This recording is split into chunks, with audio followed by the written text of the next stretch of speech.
Boa noite, boa noite, boa noite. Espera aí o pessoal entrar. Pessoal, a gente deu uma reduzida aí nas lives, mas a gente tá voltando, tá? A gente tá realmente buscando temas pertinentes, com conteúdo, que vocês têm interesse em saber, certo? Eu vou fixar aqui o comentário.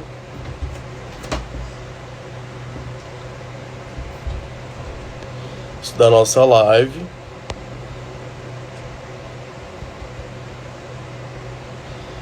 E que é o tempo que as pessoas vão entrando aí.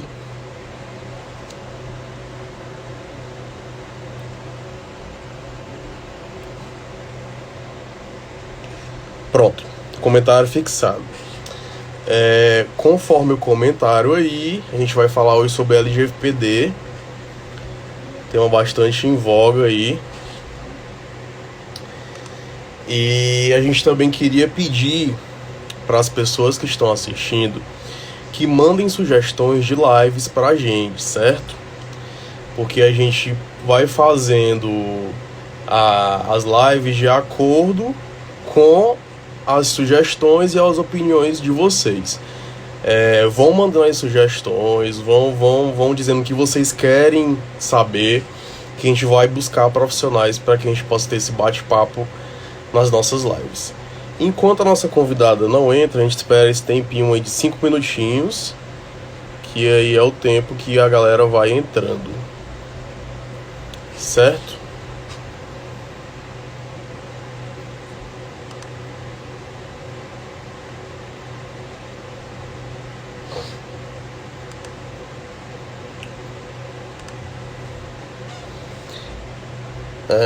Vou mandar um abraço aí de lá logo para Rochelle.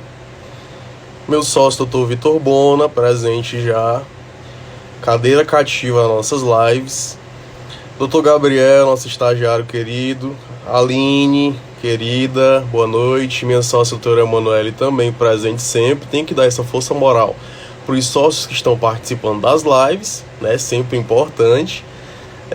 Então, bem-vindos. Eu vou esperar mais um pouquinho, gente, porque realmente ela ainda está entrando.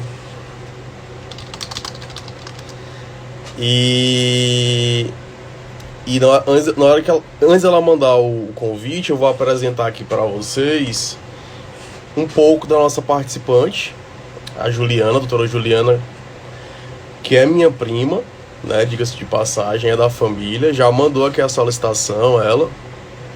E a Juliana é advogada, especialista em proteção de dados pessoais pela PEC e Slime, Data Protection Officer certificada e especialista em compliance pelo Instituto INSPE, pela Legal Ethics e Compliance pela PUC Minas Gerais. Então, assim, é um currículo bem gringo, certo? Daí vocês sentem que é uma profissional bastante competente.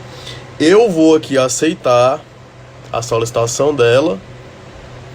Enquanto isso, gente, vocês vão dando aí os coraçãozinhos pra gente, para o Instagram notificar o máximo de pessoas possível para entrarem. Estou advogado associado do nosso escritório. Já aceitei aqui a doutora Juliana. Boa noite, doutora. Tudo bom?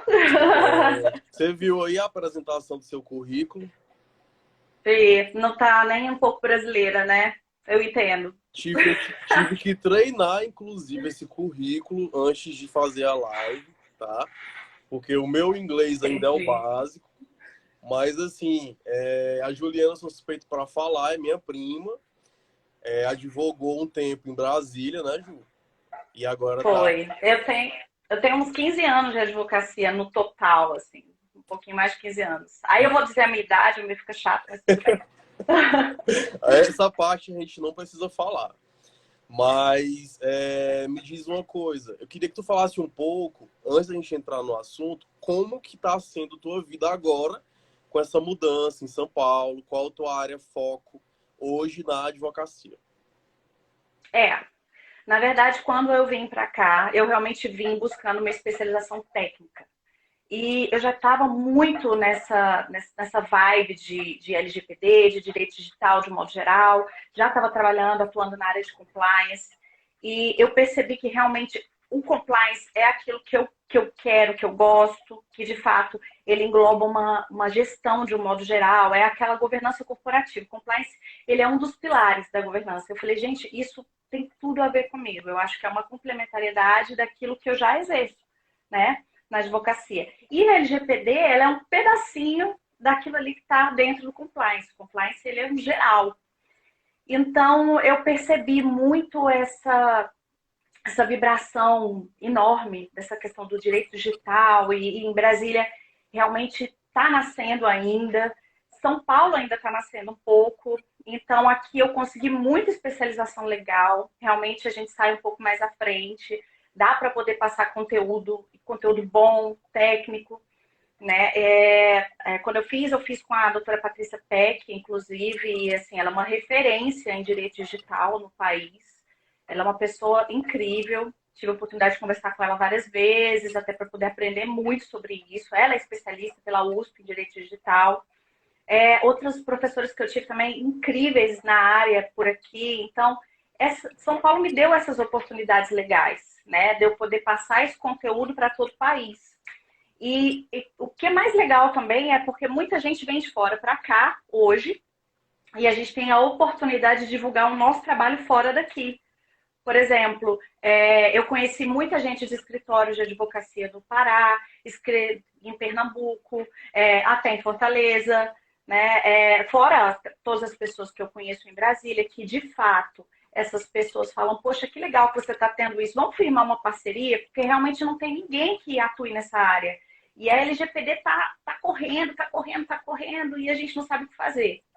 Aí eu vou lá, dou todo aquele auxílio técnico, aí eu faço aquele adendozinho com o compliance e tem dado muito certo, né? Então tem sido sucesso até o momento.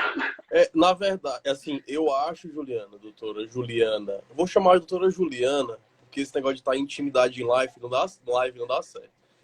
É Mas verdade. vamos lá. Ju, assim, de novo, ó, doutora Juliana, é o seguinte, essa questão do compliance, na minha concepção, é algo que vai ganhar uma propulsão muito maior por conta justamente do momento que a gente está vivenciando, né? Já vinha com Sim, força, né? Então, tá calhando muito. Porque as empresas, independente da área, elas vão utilizar muitos profissionais desse nicho. E eu acho que o advogado que está dentro, que está a par, que está buscando uma especialidade no compliance, no LGPD, ele vai estar à frente. Na minha concepção, ele vai ser o diferenciado do mercado. E assim, muita gente fala, as pessoas estão ouvindo muito falar em LGPD. Até quem é advogado, até quem é da área. E as pessoas não entendem. Eu, particularmente, comecei a me interessar por LGPD de tanto as pessoas falarem LGPD, LGPD, e aí eu fui pesquisar o que era LGPD. E, Juliana, assim, para a gente começar a nossa live de uma forma bem tranquila, até para que as pessoas entendam o que é a live, a minha pergunta básica, que eu acho que você deve ouvir em qualquer tipo de treinamento que você vá. Mas, afinal, o que é essa bendita LGPD? O que é a LGPD?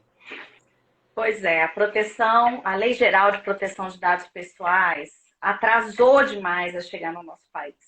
E a tendência é que atrase mais ainda, né? Vir a nossa regulamentação, a nossa agência nacional, muito por conta dessa questão do coronavírus. Então, isso está realmente está sendo um pouquinho problemático, porque nós estamos vivenciando muitas situações novas. E nisso, até isso, o direito digital vem trazendo essas novidades, né? Muita gente é obrigada a ficar de home office porque não tem a menor condição. E a pessoa que não sabe lidar com isso e como que ela está colocando os dados dela na internet, enfim, tem tido muita coisa. A LGPD ela veio para realmente resguardar os direitos do titular de dados os nossos direitos. Ela é muito antiga, assim, na verdade, a proteção de dados pessoais, ela é é um direito fundamental, direitos humanos. Na verdade, existe já essa correlação de colocar como um direito fundamental na Constituição, né? A proteção à privacidade já é, por si só, um direito fundamental. Então, hoje em dia, muita gente não sabe. Então, as pessoas falam assim, meu Deus, LGPD, LGPD. Sim, a LGPD protege os direitos titulares dos dados. A pessoa física, natural, viva, ok. As pessoas que já morreram não são abrangidas, nem as pessoas jurídicas. No entanto, enquanto a lei não entra em vigor, nós podemos nos utilizar de outros instrumentos técnicos. Isso na questão do direito, nós podemos utilizar do Código Civil, nós podemos utilizar do Código de Defesa do Consumidor. Existem leis que protegem esse direito à privacidade que nós podemos utilizar antes da LGPD. Né? A LGPD é um pouco mais específica em relação a isso. E por que eu digo que o Brasil está atrasado? Vamos ver pelo Chile. O Chile tem uma lei de proteção de dados pessoais de 1999 e nós estamos em 2018. Quer dizer, veio a GDPR, né, que também é recente, que é a Lei de Proteção de Dados Europeia, que nós pegamos tudo praticamente deles, inclusive os nossos estudos são baseados, né, na tradução. É hilário, porque o português de Portugal tem muita diferenciação, então quando a gente vai fazer as provas de certificação, sempre tem aquelas pegadinhas do português que não é o nosso, né? Então é meio diferenciado. E a partir daí foram surgindo novas regulamentações. Inclusive tem uma documentação chamado Third Party, eu acho, 2029, acho que é isso, e tem o ICO. Ou seja, se nós, no Brasil, temos a LGPD, mas não temos uma regulamentação ainda, e até por isso existe essa questão da prorrogação, para poder regular esses direitos de uma forma mais específica, a gente pega essas regulamentações de fora. Né? A regulamentação que eu falei desse ICO, por isso que o meu currículo atual ele é tão americanizado, a gente vai pegando essas regulamentações para poder realizar assim, uma espécie de abrandamento, né? De, olha, a gente pode se utilizar disso aqui, porque nós temos essa lei por referência básica. Mas não necessariamente nenhuma empresa vai ser punida ou sanções de 50 milhões. Tem muito empresário aí que está tremendo nas bases, falando assim, meu Deus, eu preciso me ajustar. Precisa se ajustar? Precisa. Você precisa fazer uma política de privacidade que respeite seus clientes? Precisa. Eu, como titular de dados, preciso saber o que é que eu estou dando, informando, né? Dizem que os dados são a nova moeda, o novo petróleo. Os dados são muito... Eu estava conversando com na verdade, eu estava assistindo uma outra live, né? De uma moça que falou assim, eu não coloco os meus arquivos no Google Drive porque eu não acredito na política de privacidade do Google Drive. Porque eles têm uma política assim, assim, assim. Aquilo me chocou, porque eu uso o Google Drive. E eu agi como muitos de nós. Eu leio a política, aceito. Show. Eu não sabia. Então tem muita coisa ali, né? Que eles podem utilizar até para propagandas. Eu falei, meu Deus, nós somos reféns, né? E isso foi uma coisa, quando eu aceitei o Google Drive, que foi há muitos anos atrás, depois disso eu nem atentei que eu poderia ter, se bem que agora com essa regulamentação, essas novidades, e o Google tendo que respeitar determinadas regras, as coisas mudaram. Mas você vê tanta coisa que a gente já aceitou lá atrás, e que a gente não tem ideia de que os nossos dados, eles circulam, eles transitam, né? E a gente não tem ideia do que está acontecendo, infelizmente, né? O doutor Danilo, ele falou uma coisa interessante, que até você falou aí, que eu percebi, ó. Doutor Danilo, parceirão do escritório, abraço, meu amigo. Todas as empresas devem ter plano de compliance, aliados a canais de denúncia e processos de controle de mercado. Mecanismos anticorrupção também. A grande questão é convencer as pequenas empresas. Exatamente. Convencer, não é nem... convencer, sim, é a palavra. Por quê? Porque é um investimento, não é um gasto, né? Nós temos hoje que essas regras, elas são vitais para o crescimento, para a sustentação da empresa de um modo geral e para a reputação da empresa. Você imagina, por exemplo, a lei do Distrito Federal de Compliance, ela fala o seguinte: vocês têm até tantos dias para poderem se adaptar, senão acabaram os contratos com a administração pública, muitas vezes. Então, o que, que acontece? Nesse limiar todo, entre o direito de privacidade, entre outros direitos, e etc., o compliance está totalmente envolvido. Essas políticas têm que estar todas têm que estar alinhadas. O home office, muita gente foi obrigada a trabalhar de home office do dia para a noite. Se você não tivesse uma política de compliance, se você não tiver, você vai ter que fazer de última hora essa política. Verdade. Entendeu? A de política de proteção de dados, tudo bem. Eu vou deixar por um segundo momento. Eu acho que ainda é urgente, eu acho que ainda é emergencial. Mas você ter uma política de home office dentro de uma empresa, hoje, em que a maioria das pessoas estão trabalhando em home office, gente, é de uma necessidade extrema. É verdade, Juliana. Assim, então, a LGPD, ela não é tão simples e menos abrangente quanto a gente imagina. Na tua fala, tu falaste de muita coisa e deu exemplos, inclusive, do próprio Google Drive, né?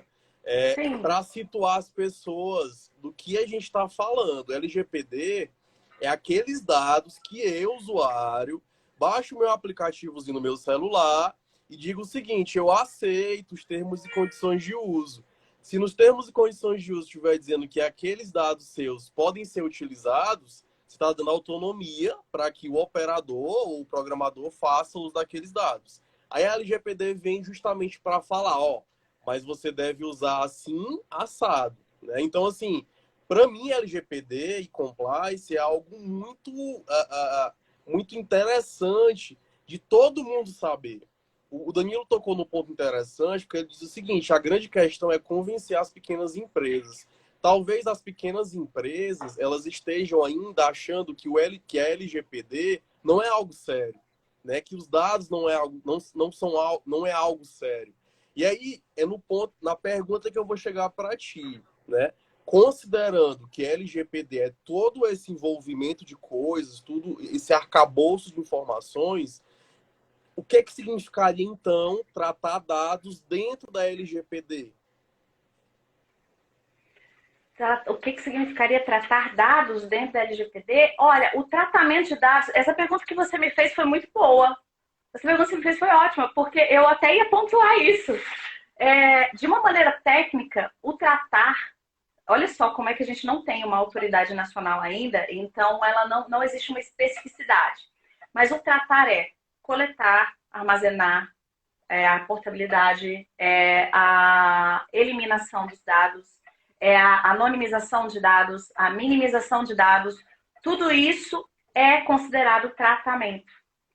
Então, se eu aceito uma política de termos e faço um cadastro, peço determinado serviço, eu estou fornecendo os meus dados, eu devo saber que dados eu estou fornecendo, a empresa deve ser clara em dizer para qual finalidade ela coleta os meus dados, qual é a necessidade dos dados que estão sendo utilizados, por que a empresa quer o meu CPF. Esses dias, vou fazer só um parênteses aqui, porque eu adoro fazer parênteses, né? Esses dias eu recebi uma ligação de uma instituição de caridade pedindo doações.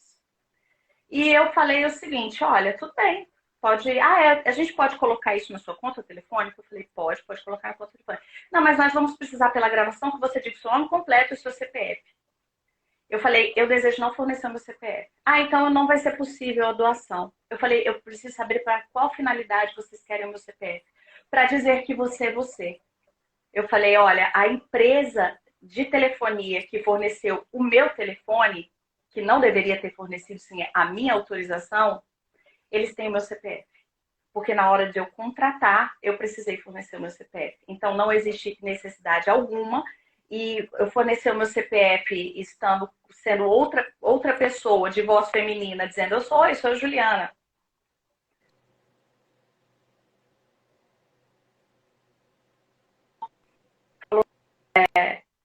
Olha, se a minha mãe se fizer passar por mim, der meu CPF, a empresa simplesmente ela não sabe. Ela simplesmente pode dizer que sou eu? pode, a empresa pode dizer que é você, né? Então, assim, os dados, de uma maneira geral, todos eles devem ser considerados, né? Principalmente nesse período agora, o negócio está se tornando, virou um boom mesmo de informações, né? Por exemplo, geolocalização. Eu estava até escrevendo sobre isso esses dias. Empresas de celular que devem fornecer ao governo dados dos seus clientes. Que dados? A própria tem o próprio, eu acho que foi um decreto, foi uma medida provisória sobre a questão de coleta de dados pelo IBGE recente. Eu vi. Então, isso me deixou impressionada com telefone, endereço, nome. Tudo bem, mas uma pessoa, quando ela coleta o seu dado, ela é considerada controlador dos dados. Ela entrega esses dados, ela faz o tratamento dos dados. Quem realiza esse tratamento mesmo dos dados, muitas vezes é o processador, né? O controlador também pode fazer, mas o processador. Então, quer dizer, a lei, ela especifica quem são os sujeitos, quem que está tratando aqueles dados. Por isso que tem que ser muito bem esmiuçado. A lei tem que trazer essa questão da coleta, do armazenamento e do processamento dos dados. Isso é fato. E aí eu vou até usar uma colinha minha sobre as questões relacionadas ao dado de uma maneira geral, ao dado pessoal. Confidencialidade, integridade e disponibilidade das informações. Por que esses são 3 pilares? Porque eu, como titular, eu tenho que saber a respeito da disponibilidade desses dados. Eles vão estar sempre disponíveis a mim? Eles vão possuir uma integridade? Vocês não vão fazer nenhum tipo de alteração em relação aos dados? Por exemplo, o número de CPF, alteração de sobrenome, acontece. Né? Ou seja, a integridade, dados têm que permanecer íntegros. Né? E a confidencialidade, vocês vão manter os meus dados sob guarda e vigilância sem a ocorrência de qualquer vazamento de segurança total? Então, é aí que a gente entra no casamento da tecnologia e da segurança da informação com o direito, né? E por isso que a gente tem feito esse trabalho. Não é fácil, porque advogado conversar com um profissional de tecnologia da informação e de segurança da informação é complicado, porque normalmente eles sabem muito. E assim, são muitos termos diferentes, né? E a gente se desespera um pouco, o advogado se desespera um pouco. E por isso que tem muito advogado já fazendo cursos nessa área, porque para poder saber conversar com os profissionais, né? Não é fácil não, mas... É verdade, eu tava conversando com os meus sócios e a gente é muito ligado nessa parte de tecnologia. E aí a gente vamos buscar uma forma da gente entender o que os caras estão falando. Porque se eu quero um serviço para o meu escritório, quem vai fazer é um programador.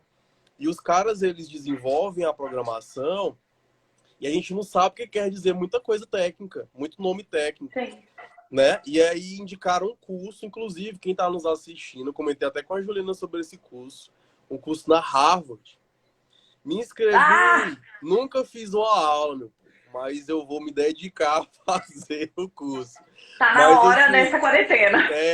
Mas assim, Juliana, pra gente perceber o quanto é específico o assunto e o quanto as pessoas elas não entendem ainda muito sobre o assunto, entendeu? Então, assim, é muito prematuro, E aí eu queria, dentro dessa perspectiva do advogado, dentro da programação, né? Porque já não bastava o advogado ser psicólogo, o advogado ser designer, o advogado agora tem que ser programador. Exatamente! Então, assim, dentro dessa perspectiva do advogado programador, dados pessoais, nesse sentido, ele é um direito fundamental ou não? Olha, dados pessoais pode ser sim considerado um direito fundamental, porque nada mais é do que um direito à privacidade, né? Em outros termos. É você ter direito a não ser, os seus dados pessoais serem devassados, dados pessoais sensíveis. Imagina só um programa onde você coloca que você tem uma determinada condição física ou de saúde para poder obter algum tipo de informação. O aplicativo eventualmente, ou o site que recolhe essa informação, sabe quem é você, sabe onde você mora, são informações normalmente que eles perguntam, e qual é essa condição. Como se fosse um prontuário, né? Por exemplo, a questão dos dados na saúde fala muito sobre isso, né? Justamente sobre... Porque existe um sigilo já, né? E esse sigilo já é regulamentado. Manutenção de prontuários durante determinados anos pelos médicos que não podem ser repassados, né? Então, assim, essa questão, ela está um pouco... ela tá... Eu ia falar... Não, como se ela estivesse assim, muito aberta e sem nenhum tipo de auxílio, realmente sem nenhum tipo de regulamentação técnica, né? Os dados na saúde, eles são primordiais. Então, por exemplo, eu não quero dizer... Isso aí já tem, né? A gente já viu em alguns aplicativos. No Google já tem isso. Sexo. Aí tem feminino, masculino, desejo não informar. Eu desejo não informar. Sim. Né? Então, assim, eu sempre coloco o desejo não informar. O mínimo que eu puder de passar de dados, eu vou passar. Então, quer dizer, é um direito à privacidade, é um direito fundamental meu não ter a minha privacidade defasada. Como é que é aquela palavra que a gente usa? É isso mesmo. Não ter essa privacidade violentada. Devassada, pronto. É que eu tava defasada não, devassada. Nesse momento a gente vai buscando o sinônimo das palavras quando falha. Mas você achou. É verdade. Achei. É delicado, viu, Juliana? Muito delicado, muito delicado. Etnia, informações sobre etnia, informações sobre religião. A gente vira um pouco de detetive, né, nesse momento, Sherlock mesmo. Fica naquela, mas será se eu devo informar isso aqui, né? Eu vou fazer uma pausa só para agradecer aqui, ó, o Padre Fabrício. O bom é que o mediador consegue imprimir ambiente também aberto a pilheiras veladas, a fim de deixar todos à vontade. Padre Fabrício, na verdade, é até um relato pessoal. Na primeira live, a gente não sabe o que vai fazer. Mas a partir da terceira live, ó, a doutora Guida Abraço já tá dizendo que a gente já fixa aqui, ó, o comentário. Isso aqui, gente, não é porque a gente treina, não, é porque a gente vai pesquisando depois. Aí, ó, já tá fixados nos comentários, né? Ninguém nasce perfeito. E aí, ó, os meninos vêm comentando as coisas legais aqui, Juliana. O meu sócio diz: se a gente for ver os termos e condições das empresas como Uber, iFood ou até mesmo o WhatsApp, vai ter autorização que a gente nem imagina, né? Doutora Emanuele diz aqui, ó, tem autorização para ver fotos, vídeo da gente, né? Então, pessoal, vale a pena parar um pouquinho para ler os termos e condições de uso, certo? A partir do momento que você está dando aquele aceite ali, você está disponibilizando seus dados para a empresa, né, Juliana? Você está disponibilizando até dados que você nem imagina que esteja disponibilizando. Porque o que as empresas vão fazer com seus dados, se você aceita determinado aplicativo, de repente o aplicativo ele consegue rastrear de qual celular está vindo, como é esse celular, qual é a marca desse celular. Ele te coloca numa categoria classe A, classe B, classe C, produtos. É como se fosse também uma política de segurança de cookies, né? Nós utilizamos a política de cookies. Você aceita? Aí sempre tem assim, aceito. Aí tem um X do lado, eu boto X. Eu boto X porque eu nunca, o que eu puder fazer para não permitir esse tipo de situação, ou seja, você deseja não mais ter esses anúncios? X. Por qual motivo? Às vezes você não precisa responder. Essas questões de segurança e de segurança da informação, elas são fundamentais nesse processo todo. Verdade. Para que a gente possa entender. Verdade. A gente falando aí sobre os aplicativos, aí eu cheguei até aqui numa pergunta que eu acho que para a grande massa de pessoas ela é muito pertinente e eu estou muito curioso até para saber a resposta. Os cadastros em sistemas de delivery. Estamos em casa, pessoal, todo mundo #fique em casa. E todo mundo pedindo comida, né? De casa, a gente está aí nesse sistema de quarentena. E aí eu pergunto para você, quem são os responsáveis por esse tipo de dado nesses cadastros aí de delivery? A gente tem aqui duas formas, né? Nós temos a empresa que realiza a coleta e depois ela repassa as informações para os fornecedores, restaurantes. Nós temos, por exemplo, vamos citar uma série de empresas, tá? De um modo geral, viu? iFood, Uber Eats, Rappi, e elas fazem entregas assim, muitas vezes de farmácias, produtos farmacêuticos, né? Ou seja, você está com um problema, uma situação que você precisa de um medicamento para uma determinada doença, a farmácia vai ter naquele cadastro. Entendeu? Fica uma coisinha. Ou você pode fazer diretamente, o pedido diretamente junto à farmácia. Quem retém esses dados? Quem faz a coleta dos dados? As grandes empresas. E daí você faz a escolha pelo seu restaurante. Aquele restaurante fornecedor vai receber dados, esses seus dados daquela empresa grande, que ela é chamada de controladora. É ela que é a responsável.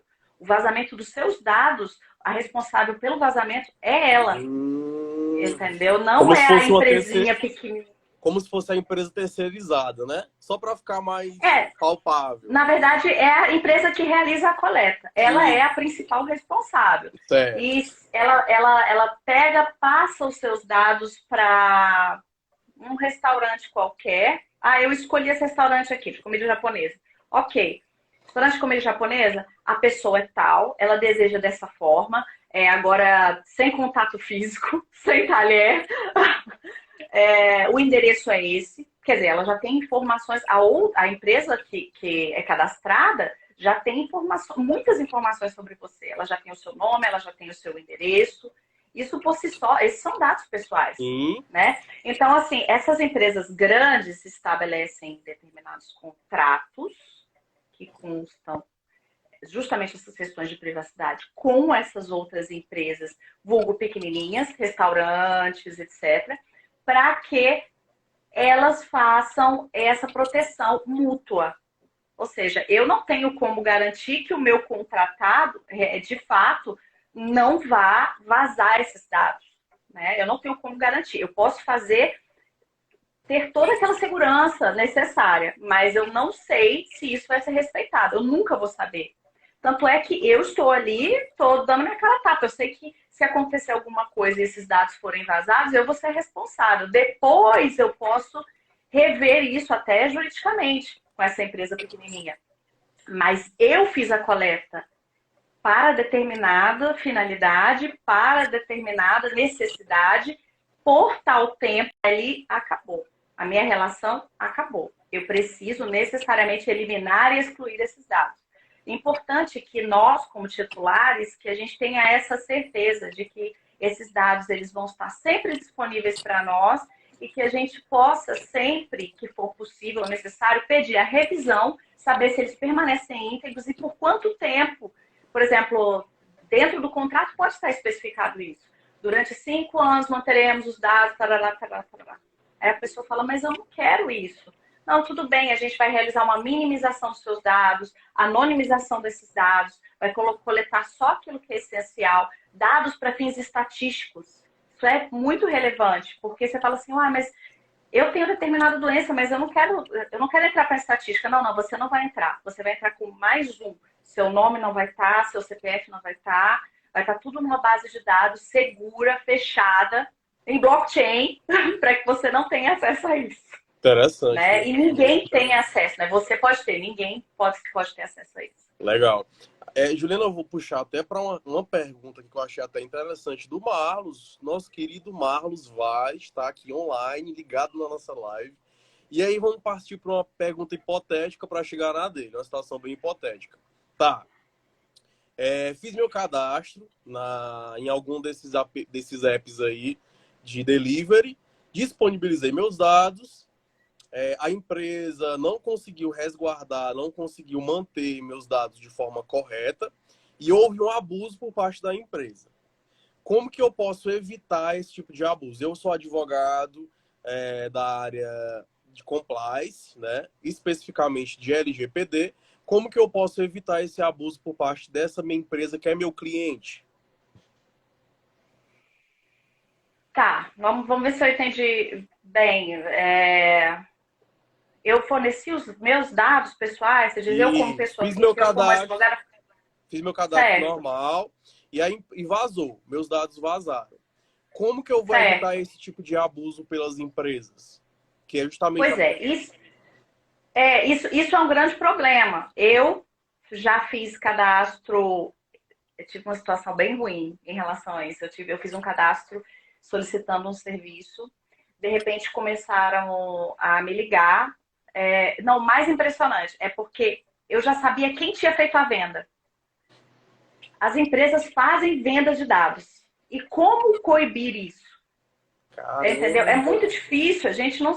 Por exemplo, uma empresa pode falar assim: olha, eu quero comprar os dados dos seus clientes para poder fornecer os meus produtos. Então, as empresas, as grandes empresas, inclusive, fazem isso, fazem essas vendas. Eu pude descobrir. Então, assim, quando a gente já entende muito bem, a pessoa liga. Teve uma vez que a pessoa ligou, eu falei, onde você conseguiu meus dados? Aí eles falaram, era uma empresa de... eu acho que era de seguro dentário, alguma coisa assim. Ela falou assim, não, nós conseguimos através da empresa tal, que você é da empresa tal, é cliente da empresa tal? Aí eu falei, sim, sou da empresa tal. Aí passou um tempo, a ligação, ela acabou, se encerrou, não sei se caiu, não sei se ela ligou na minha cara, não sei se ela teve ideia do que ela fez, porque ela falou, né, que eles conseguiram os dados de outra empresa, e isso realmente acontece. Então, assim, o que a gente pode fazer diante disso? Aqui em São Paulo tem alguns sites de não perturbe, né? Aqueles sites que você pode cadastrar o número de telefone dessas empresas e fazer determinadas denúncias. No Reclame Aqui você pode fazer esse tipo de denúncia, falar, olha, recebi uma ligação do número tal, tal, tal, porque fica gravado no seu celular, dizendo se é a empresa tal. Eles não têm meus dados, eu não sei de onde que eles conseguiram. Você pode até entrar com ação pedindo isso, só que eu acho já muito, né? Acho que a gente ainda tem que esperar um pouquinho até a gente poder realmente fazer esse tipo de coisa. Em relação à ligação, a gente pode realizar os bloqueios, pode fazer o Reclame Aqui, pode fazer o Não Perturbe, né? Para a gente não receber mais esse tipo de coisa. Agora, coibir é muito complicado, porque, de fato, os nossos dados eles estão no mundo. Né? Então a gente tem que ficar o tempo inteiro pesquisando quem que retém, que tipo de informações, até quanto tempo, por quanto tempo, né? Se eu por exemplo, vou dar um exemplo muito simples, eu mudo de operador de celular. Eu estou com uma operadora tal e aí de repente falam, não, a outra está me oferecendo melhores condições, eu vou para outra. Eu tenho que chegar naquela anterior e falar assim, eu quero que todos os meus dados sejam apagados. Todos. Eu não quero que haja venda de dados, eu não quero que haja nenhum tipo de transmissão de dados. Eu quero pegar os meus dados e levar comigo. Eu quero um documento assinado dessa empresa dizendo que os dados não estão mais lá. Uma coisa assim. A gente, como advogado, a gente adora documento assinado. Sim. Então, isso é útil também. Até porque pode constar na política. Tem muita gente fazendo política. Sabe uma política que eu achei top? E eu acho que depois que eu falar aqui, muita gente vai procurar para saber. Vou anotar. Política de privacidade da Mastercard. É uma política de privacidade que ficou muito bem feita, ao meu ver. Política de dados de privacidade, dados pessoais. Eu achei bem legal. Agora, se a empresa vai cumprir, eu não estou falando da Mastercard, viu? Eu estou falando de qualquer empresa. Se a empresa faz uma política muito bela, muito bonita, tudo, mas se ela vai cumprir, aí já é outra situação, né? A gente pode cobrar. Isso já é um meio de prova que a gente pode Sim. utilizar, né? Sim. Mas são essas pequenas armas que a gente pode se utilizar, né? Quando a gente recebe esse tipo de ataque. Porque esse tipo de questão de você ser importunado é muito desagradável. Infelizmente, acontece mesmo. Verdade. Ó, tem uma pergunta que eu acho também que é geral, essa pergunta. Doutor Igor, já percebi que o Google usa o teor das nossas buscas para nos mostrar propagandas relacionadas às pesquisas. Isso é em decorrência de alguma cláusula que talvez exista nos termos? Muito provavelmente que sim e muito provavelmente que não, porque existem alguns programas que eles capturam através dos... São os cookies, né? Os Eles cookies, eles vão... Tem os fazem a métrica. rastreamentos, né? Fazem a métrica. Você vai... O que é legal é você sempre apagar os seus históricos. Já é uma precaução, né? A gente está prevenindo, é uma segurança que a gente tem. Apagar os históricos de navegação o tempo todo, não permitir esse tipo de rastreio, não aceitar a questão, a política de cookies, né, de determinados sites, de empresas. Eu, sinceramente, há muito tempo atrás, quando eu não sabia o que era isso, eu estava olhando alguma coisa na internet, até de direito, apareceu um sapato. Eu falava, gente, é aquele sapato mesmo que eu estava procurando. Apareceu um sapato aqui do lado. Aí você aperta, ele não sai. Aí você aperta de novo, ele faz um borrão na sua. Dá Sabe, medo. você se sente invadido. Verdade. Então, a questão dos antivírus, dos ransomwares, né, que eles chamam, firewalls, programas assim que permanentemente você tem que manter atualizados. As empresas, a implementação da LGPD é complicada nas empresas também por isso. As licenças são muito caras. Então, muitas empresas não querem arcar com esse custo. Porque além da implementação de um programa de uma maneira geral, você ainda tem as licenças. O esquema de segurança, ele tem que ser muito forte. Eu não digo só para as pequenas, para as grandes empresas, eu digo para as pequenas também. As pequenas, elas têm um capital de giro, elas têm... Gente, a OMS, Organização Mundial da Saúde, teve os dados totalmente divulgados ainda essa semana. Né? Eu até postei no site. Eu falei, gente, a OMS, quer dizer, os e-mails, né, do mundo inteiro. É complicado demais. Realmente assim, eles têm sim. E foi justamente por conta desses motivos que o Google levou essas multas. Então, eles estão o tempo inteiro fazendo alterações nas políticas deles. Né? Interessante. Muito interessante. Doutora Juliana, tem tanta coisa que eu queria perguntar, mas assim, eu comecei a live às 19 horas pontual. A gente tem mais 12 minutos para encerrar. E aí, passa muito rápido. LGPD2, o retorno. Não, eu já vou... porque tem coisa para falar pra caramba. Eu já vou propor aqui o convite para a gente fazer uma segunda edição. A segunda edição da live LGPD. Porque realmente não dá. Tem muita coisa que eu quero... Até eu tô curioso para saber. Mas você tocou num assunto muito interessante, que foi com relação ao OMS. E é onde eu vou fechar essa live com essa pergunta, que eu acho que você vai ter muito a falar ainda nesses minutos que está faltando. O governo, né? Eu vi também, Ju, que foi disponibilizar o IBGE, você comentou aí, ele solicitou dados também para fazer o recadastramento, algo do tipo. Eu estava lendo uma notícia sobre isso também. E aí vem a pergunta. O governo ele pode se utilizar dos meus dados pessoais de maneira indiscriminada? Não. Até o governo é um controlador de dados. Até do governo você pode cobrar informações. Inclusive, existe uma ação direta de constitucionalidade sobre isso. Manifestações do Ministério Público a respeito disso. De que isso é flagrantemente, assim, é totalmente inconstitucional. Existe uma finalidade. Tudo bem, eles colocaram uma finalidade, mas essa finalidade ela não atende à Lei Geral de Proteção de Dados como um todo. É como se fosse uma questão de princípios mesmo, princípios constitucionais, né, que estariam acima desse... Existe uma proporcionalidade, até para eu poder tratar os dados e não querer o seu consentimento, porque eu preciso do seu consentimento para tratar os seus dados. Até para isso, que eles chamam de legítimo interesse, existe uma proporcionalidade.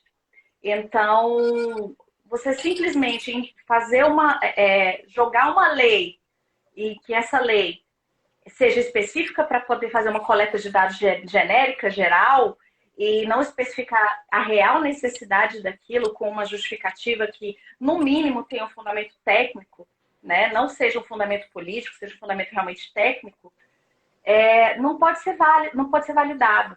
Né? Infelizmente, é como eu pegar realmente a geolocalização das pessoas.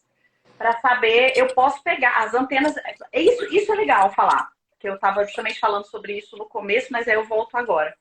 As operadoras de celular fazendo o seguinte: eu não vou pegar, eu não vou colocar para o governo o número das pessoas e nem o nome. Eu vou partir da concentração das antenas. Por exemplo, se existe uma movimentação muito alta nas antenas de celular numa área residencial, eu sei que as pessoas estão em casa. Se vamos supor, existe uma antena na Avenida Paulista e de um dia para o outro, por exemplo, não é domingo, mas assim, é uma terça-feira, de repente o negócio está fervendo, aí eles falam, olha, isso aqui, está acontecendo alguma coisa aqui, está tendo uma aglomeração, alguma coisa está acontecendo. Então, esse tipo de dado, onde você respeita os limites de cada um, mas e ao mesmo tempo você alerta o governo que está acontecendo, eu acho isso válido. Porque você não está sendo fornecido número, não está sendo fornecido nome, entendeu? Eu acho válido. Agora, você falar, não, aqui tem tantos celulares, ou então usar um aplicativo onde as pessoas realmente declaram que tem a doença. Ah, então eu vou fazer a geolocalização dessa pessoa que tem a doença em tais lugares. Eu não sei até onde vão os limites disso em relação à questão de saúde pública, né? Em relação ao titular, aquele que tem a doença, e o direito dele em relação a todo um coletivo social, né? Então, isso é muito complicado, é muito difícil de ser colocado, né, de um modo geral, né? Assim, isso realmente precisa ser muito bem estudado.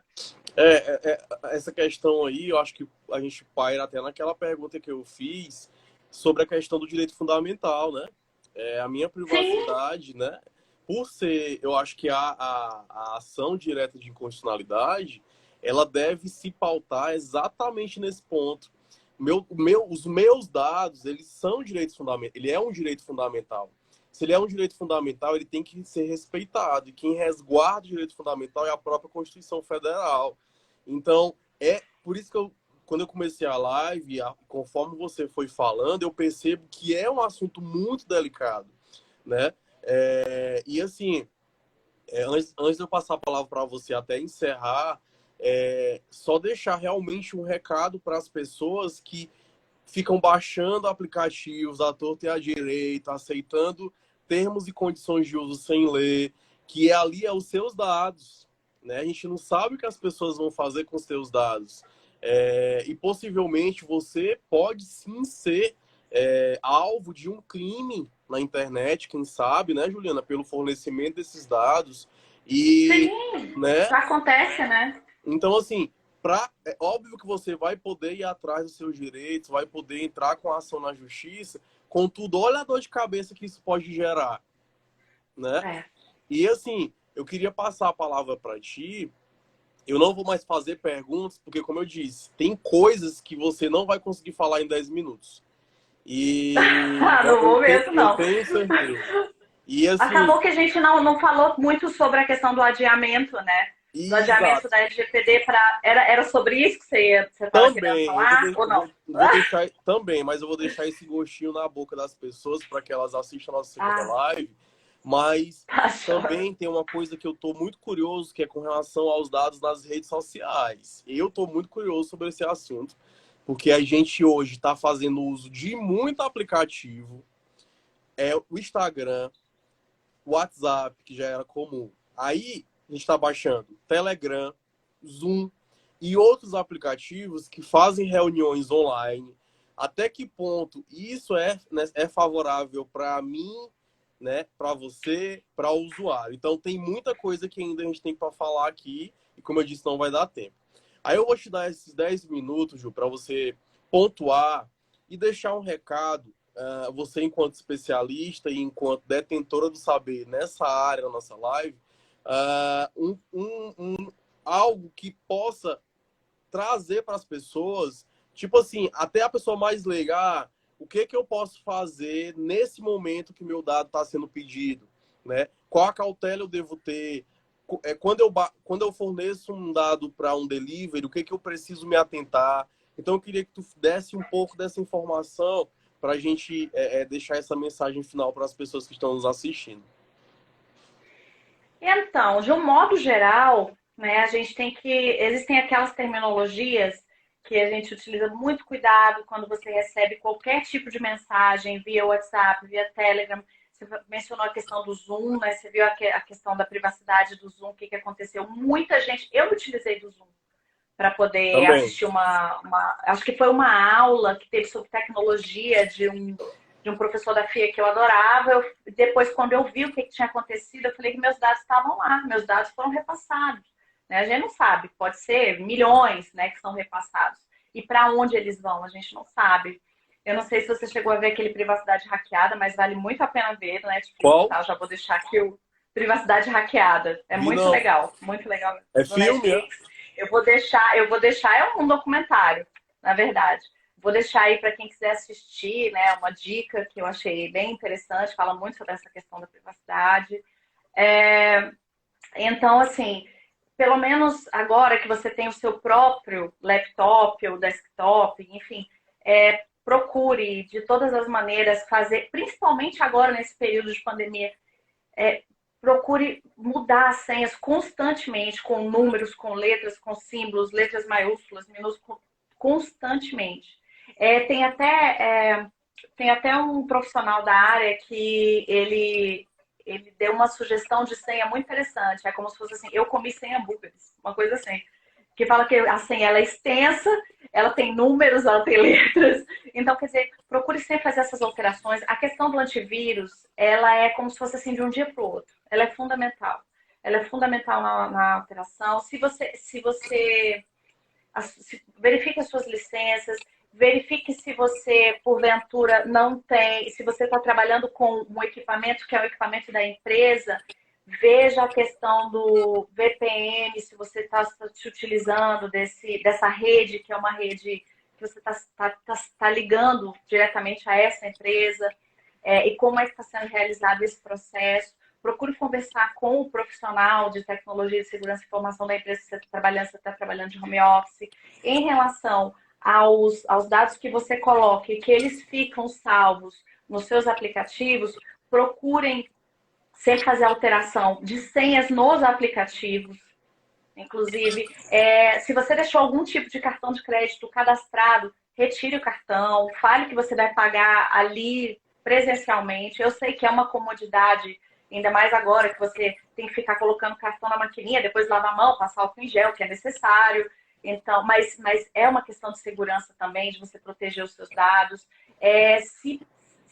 Se for possível, não coloque todo o seu nome, né? Maria José da Silva Xavier, por exemplo, hipoteticamente falando, Maria Xavier. Se você puder fazer isso, faça isso, porque é mais tranquilo. Aqui, eu acabei de ver aqui o Erley Souza. Tudo bom, Erley? Isso mesmo, sempre limpar os cookies. Isso é fundamental. Fundamental. Históricos de navegação, cookies. Verifique se no seu celular, eu já verifico isso. Antigamente eu não verificava.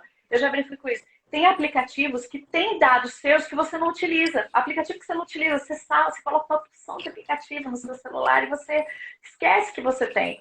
Então, assim, realmente remova esses aplicativos. Veja, existe a política, às vezes eles deixam a política de privacidade, leia a política de privacidade. Lembra do Face App que envelhecia as pessoas, que deu aquele problema?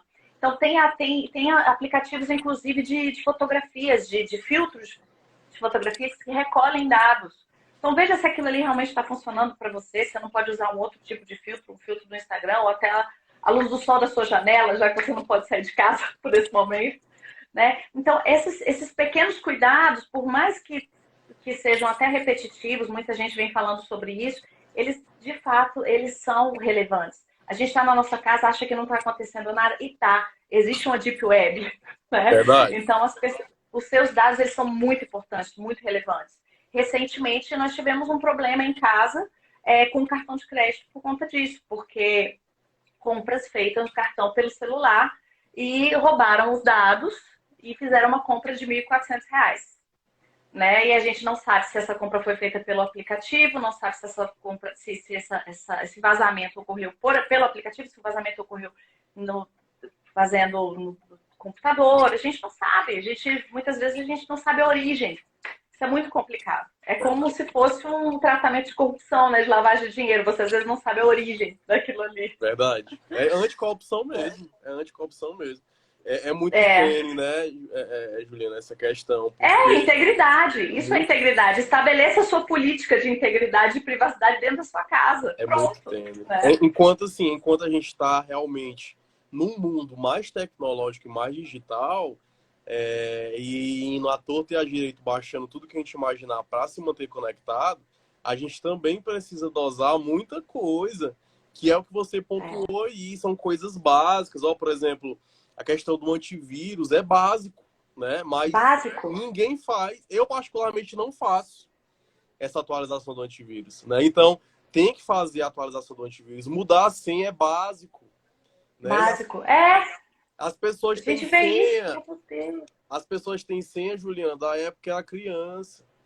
É a mesma Tem. senha E para elas tudo. continuam utilizando. É verdade, elas É, continuam utilizando. Né? Então, quer dizer, você tem que fazer um exercício físico em casa, você entra ali no YouTube porque você não quer pagar um personal ou alguma atividade e tal. Ele vai e pega, sei lá, você se interessa por atividade física. Vou sugerir. Ao mesmo tempo que isso parece ser bom, chega a incomodar muitas chega, vezes, né? chega. Você se sente invadido, não adianta. No meu tava cheio de coisa de criança. Ó, Tinha por galinha quê? pintadinha, por causa da minha bebê. Olha por Tava cheio quê, de né? coisa de criança. Juliana, assim, Acontece. a gente tem 3 minutinhos. O Instagram, eu tô. Ó, gente, eu queria até fazer mais um depoimento pessoal. Quando a gente começa a fazer live, a gente começa a pegar as sacadas do Instagram. E aí o Instagram, ele dá uma tolerânciazinha bem pequenininha pra gente falar assim, ó, ou você acaba com a live agora, ou eu vou desligar na sua cara, certo? E a gente tá, né, quase chegando na tolerância do Instagram, tá abusando nossa cara. E vou aproveitar o tempo que nos falta para agradecer, primeiramente, você pela disponibilidade. Não, aí eu vou agradecer nessa, mas na outra eu vou agradecer também, porque vai ter a edição número 2. Entendi. Tem muita coisa que não deu tempo fazer, eu perguntar. E agradecer também todo mundo que esteve conosco, né? Muita gente bacana entrou aqui.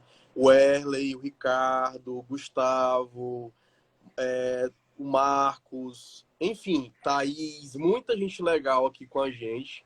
E assim, eu queria, Juliana, já marcar, a gente pode marcar depois a nossa live, mas a gente pode também ver uma forma de disponibilizar essas informações para as pessoas, os nossos Claro, estudantes, né?